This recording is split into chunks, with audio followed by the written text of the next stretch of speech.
నమో వెంకటేశాయ. నీ పూజ చేసుకుంటున్నాను స్వామి. ఈ ధనుర్మాసంలో కరుణించి కటాక్షాన్ని ప్రసాదించు.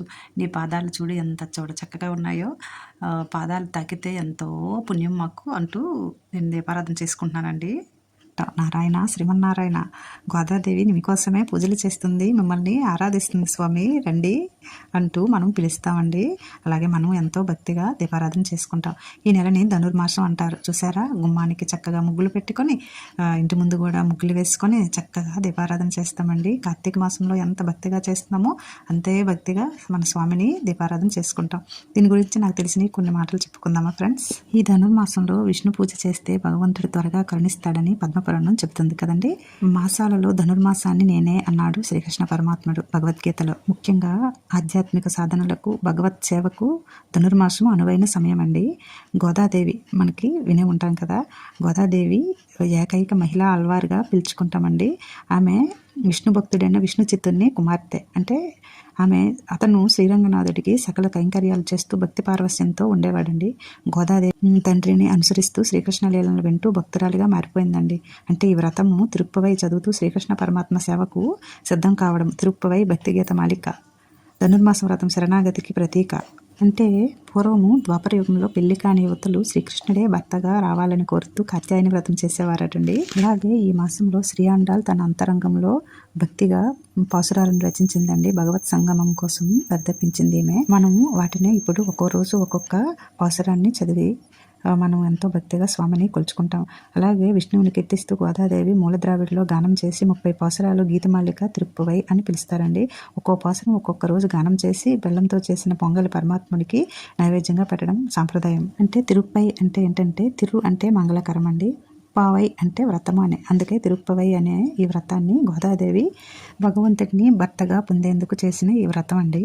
ఆమె అంత భక్తిగా చేసింది. చక్కగా చేయడం వలన అమ్మ చక్కని భర్తని పొందిందండి. అలాగే భక్తిగా మనం కూడా దీపారాధన చేసి పూజలు చేసుకుందామండి. మన భర్త బాగుండాలి, పిల్లలు బాగుండాలి అంటూ మనం దీపారాధన చేసుకుందాం. Okay friends. ఇంకా విశేషమైన పాసురాలు ఏమిటి?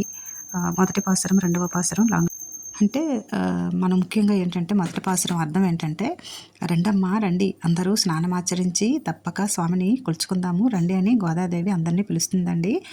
పెద్దలు అందరూ కలిసి చేసుకునే వ్రతం అండి. అందుకు గోదామాత పిలుస్తుంది, రెండమ్మ రండి, అందరూ స్నానం ఆచరించాలి. స్నానము అంటే నదిలో చేసేది, కొలంలో చేసేదనే కాదండి. దీని అర్థం చాలా మంచిగా ఉంది. అదేంటంటే, తిరుపై గొప్ప నిదండి. తవ్వుతూ ఉంటే అన్ని మంచి అర్థాలే బయటికి వస్తూ ఉంటాయి.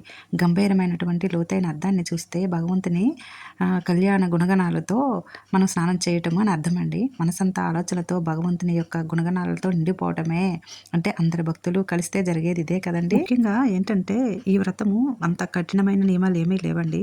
ఆడకూడని మాటలు ఆడకూడదు, తినకూడని పదార్థాలు తినకూడదు, అంతేనండి. మొదటి పాసురంలో కృష్ణుడిని ఇలా అంటుందండి, ఓ కృష్ణయ్య, పెద్ద పెద్ద కళ్ళు వేసుకొని అమ్మ ముందు సింహంలా పిల్లిలా ఉంటావు. అది నాన్న దగ్గర భయంగా భక్తితో ఉంటావు. తల్లి దగ్గర ఎగిరెగిరి పడుతుంటావు. సూర్యచంద్రుడు లాంటి నేత్రాలతో కలిగినటువంటి మన ఎదురుగా చిన్నపిల్లాడిలా ఉంటాడండి స్వామి. ఎవరనుకున్నారమ్మా, నారాయణుడు అంటూ స్వామి గురించి వివరించిందండి. అలాగే రెండవ పాసురం, మూడవ పాసురం వీడియో లెంగ్త్ అవుతున్నది కదా, నేను షార్ట్ వీడియోగా అప్లోడ్ చేస్తూ ఉంటాను. తప్పక తెలుసుకుందాము. చక్కగా ఆచరించండి ఈ పూజా విధానాన్ని. చాలా మంచి జరుగుతుందండి. సుఖము, ఆనందము, సంపద కలగాలంటే తప్పక చేసుకోవలసిన ఏకైక వ్రతం అండి ఈ తిరుప్పై వ్రతము. వీడియో నచ్చిందా? తప్పకుండా లైక్ చేయండి, సబ్స్క్రైబ్ చేయండి. అలాగే ఇక్కడ నైవేద్యాలు నేను చూపించాను కదండి, లాంగ్ వీడియో కూడా అప్లోడ్ చేస్తాను. ఎలా చేశానో ఒకేసారి 2 ప్రసాదాలు తయారు చేస్తానండి. Okay, thank you friends.